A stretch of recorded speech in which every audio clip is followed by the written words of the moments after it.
En bon français, qu'est-ce K-E-S-S-E accent aigu, qu'est-ce que tu vas faire? Peux-tu arrêter de niaiser? Ben non, faut pas les contrarier, ça a complètement dégénéré. La rencontre du Trisac Dumont. Hey, tente-moi pas. Monumental. On a pelleté pour le retrouver, le déterrer, Benoît Dutrisac. Cherche-moi pas, je suis toujours là, Mario. T'as eu des bonnes vacances? J'ai eu des très belles vacances. C'était bien, belles vacances. Paris? C'était très bien Paris. Y avait-tu de la neige? Non. Mais les Parisiens se plaignent de la météo quand même. Ah, ils se plaignent de tout. Non, mais ils disent que c'est un hiver, ils voient jamais le soleil, c'est sombre. Ils se plaignent de tout. Moi, je les écoutais, puis je regardais la météo à venir, mais 2 tempêtes en 3 jours. Veux-tu qu'on parle de météo pour le vrai? Espèce de casque. Mais je vous écoutais en début d'émission, là, puis j'ai un message à lancer à tout le monde ici, là, puis nous, là, à Cube, faut arrêter de dire faites attention sur la route, puis vous roulez en cabochon, puis vous êtes des psychopathes, puis les pick-up, puis tu sais, j'ai entendu... Non, j'ai dit pourquoi? Il y en a juste un ce matin. Juste un pick-up qui roulait à... Non, mais sais-tu pourquoi il faut arrêter de dire ça? Parce que c'est pas eux autres qui nous écoutent. Eux autres, ils écoutent les autres postés comme 98.5 ou Radio-Canada, tu sais, sont bien frustrés. Radio-Canada, j'ai un doute.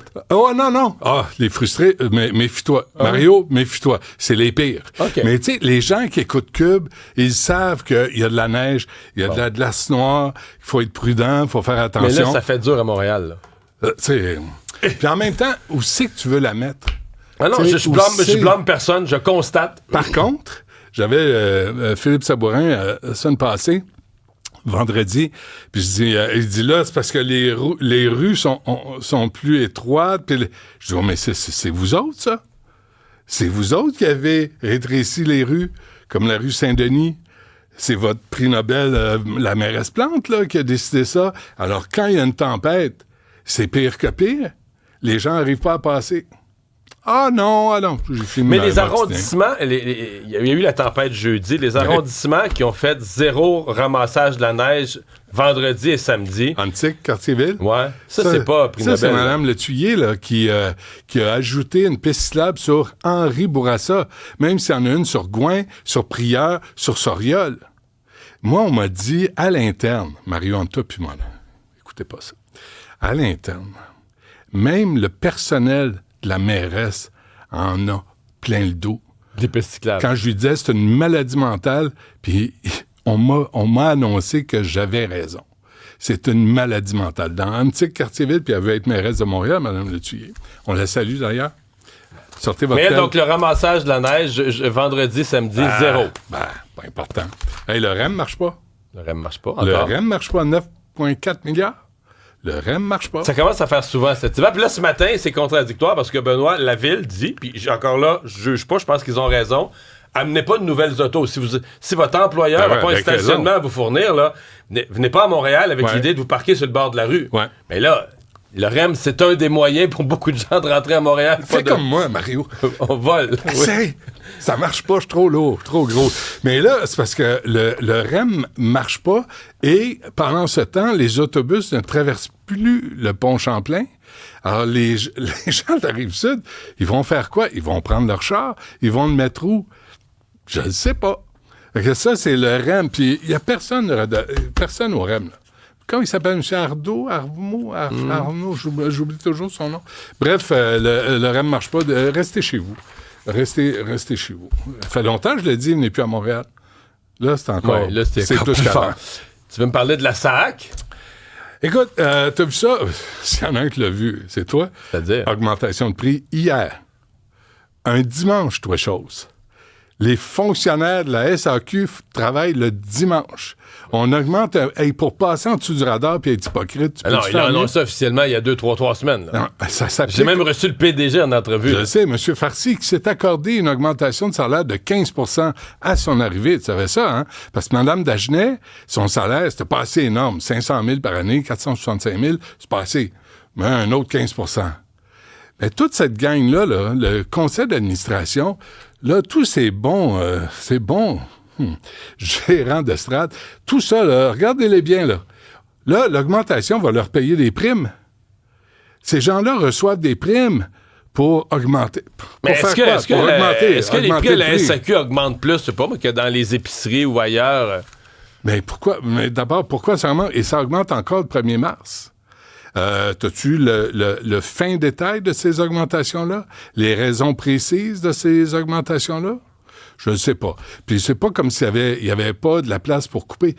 Tu sais, le DOGE, le Department of Government Efficiency... Je pense que Elon Musk pourrait couper dans la SAQ. Eh my God, avec une tronçonneuse, mon ami.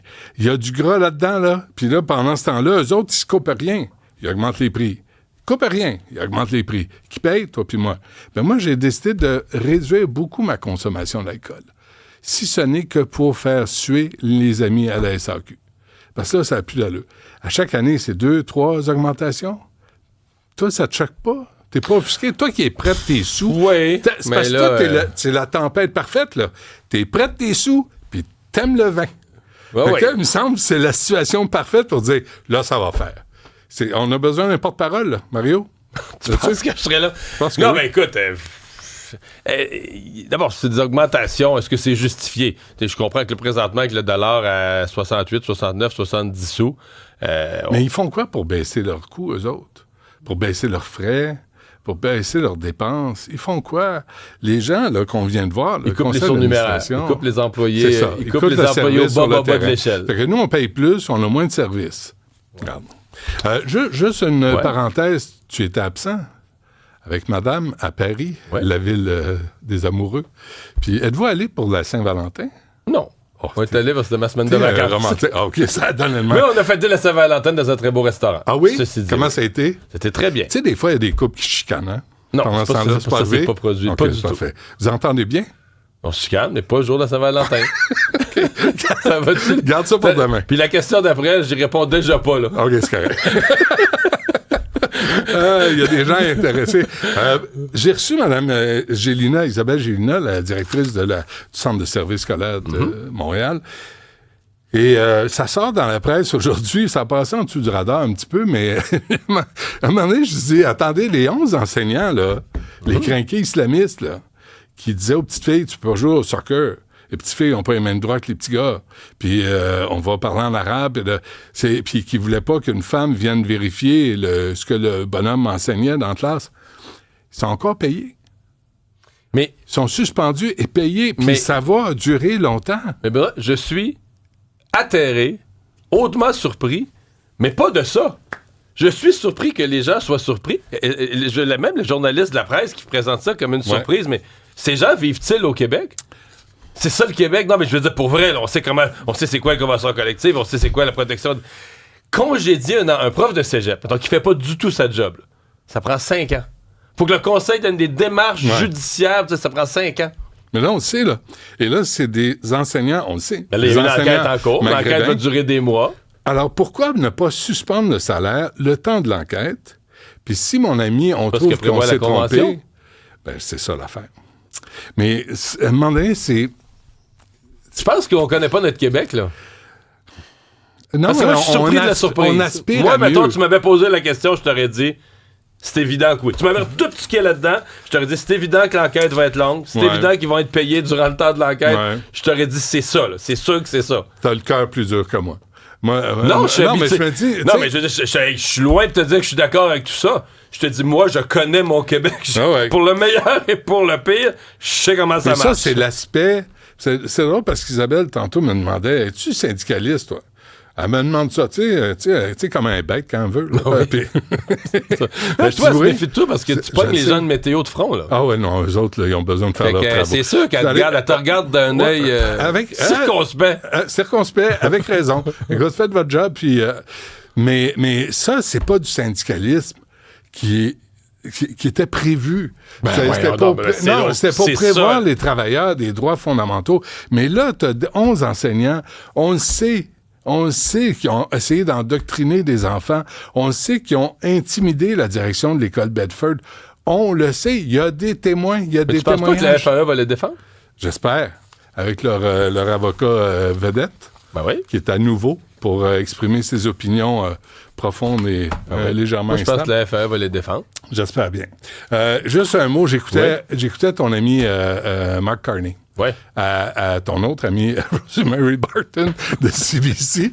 Et je me disais, j'étais chez nous. Je connais pas Mark Carney, mais je connais Rosemary Barton, comme elle a été affectée 4-5 ans à la tribune de la presse à Québec. C'est vrai? Ben oui. Donc, elle speak French? Elle parle très bien français, oui. Oh ben, my God, on devrait la recevoir.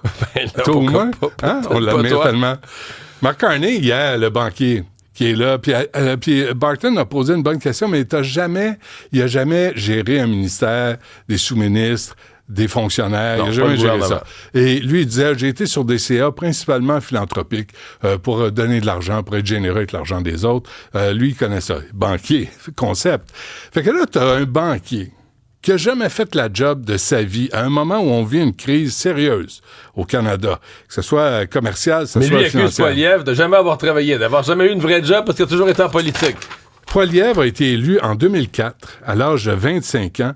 À partir de 2009 à 31 ans, il avait accès à sa pleine pension. Tu sais, il a bitché sur la pension de Jagmeet Singh. Notre ami Poilievre, à 65 ans, va recevoir combien par année? Quiz. Il n'a rien gagné. 180 000. 230 000. Bon, je n'ai pas assez mis. T'es pas assez mis.